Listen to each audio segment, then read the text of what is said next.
एक नास्तिक की नज़र में 4 खतरनाक किताबें।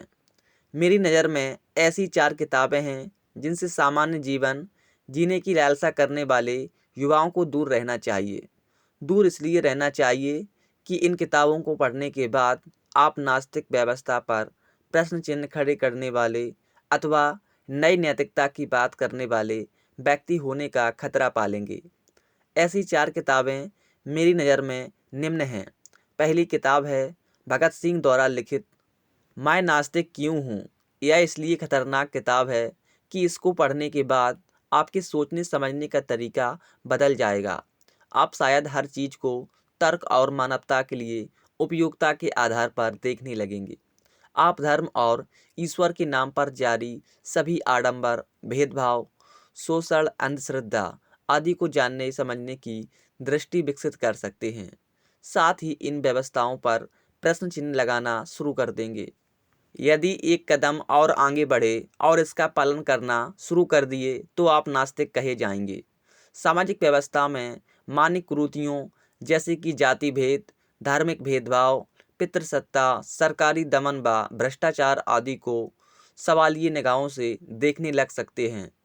ऐसी व्यक्ति को समाज में एडजस्ट करना मुश्किल हो सकता है, इसलिए यह किताब खतरनाक है। दूसरी किताब है कम्युनिस्ट मैनिफेस्टो। यह पुस्तक सामाजिक भेदभाव, शोषण और सत्ता को एक अलग नज़रिए से देखता है। बुर्जुआ और सर्वहारा के बीच संसाधनों के भेदभावपूर्ण बंटवारा को समाज से दूर करने की बात करता है।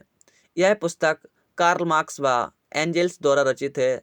सामाजिक भेदभाव की जड़ में उत्पादन के साधनों पर निर्भरता की बात करता है। समाज में आर्थिक व सामाजिक रूप से भेदभाव को दूर करने के लिए राज्य के संसाधनों व उत्पादन के साधनों पर राज्य के स्वामित्व की बात करता है। इसे पढ़ने के बाद आप राज्य, सरकार, सत्ता, आर्थिक भेदभाव, सत्ता पर चंद लोगों के स्वामित्व पर सवाल उठाने की तरफ आगे बढ़ सकते हैं। इस लिहाज से मेरी नज़र में यह किताब दूसरी खतरनाक किताब है। तीसरी किताब है एनिहिलेशन ऑफ कास्ट।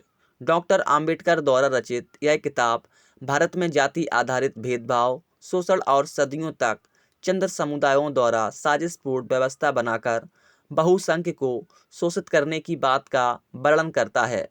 ब्राह्मण, क्षत्रिय, वैश्य और शूद्र के अलावा अछूत जैसे भेदभाव वाली व्यवस्था के पीछे के अमानवीय अत्याचार को बेनकाब करती है। यह पुस्तक न केवल वर्णों और जातियों की उत्पत्ति व शोषण पर बात करती है, बल्कि जाति उन्मूलन करने के उपाय भी बताती है। भारत जैसे देश में व्याप्त जाति व्यवस्था को समझने, इस आधार पर भेदभाव दूर करने, धार्मिक मान्यता प्राप्त षड्यंत्र को समझने आदि की लिहाज से यह किताब क्रांतिकारी है। यदि आप जाति व्यवस्था में शीर्ष पर हैं तो यह पुस्तक आपको सोचने को मजबूर करेगी। हो सकता है आपको आसानी से पचे भी नहीं। संभव है आप जाति को लेकर थोड़े कुंठित भी हो जाएं अथवा इसके उन्मूलन की दिशा में कार्य करें। लेकिन यदि आप जाति व्यवस्था में निचले पायदान पर हैं तो आपको यह पुस्तक उद्वेलित करेगी, आक्रोशित करेगी और सामाजिक परिस्थिति को बदलने को प्रेरित करेगी। चौथी किताब है ज़रथुस्त्र ने कहा था। नीत्शे द्वारा लिखी यह किताब क्लासिक है।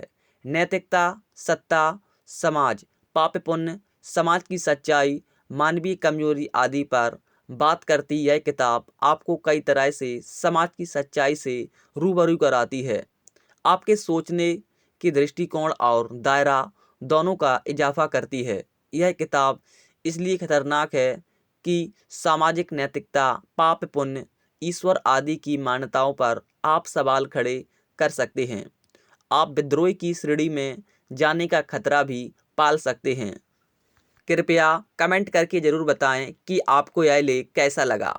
ऐसे ही लेख और विचार पढ़ने के लिए इस YouTube चैनल को ज़रूर सब्सक्राइब करें और इस लेख को ज़्यादा से ज़्यादा लोगों में शेयर करें। और आप गूगल पर ऐसे ही तर्क तथ्य विचारों को पढ़ना चाहते हैं तो गूगल पर नास्तिक भारत सर्च करें।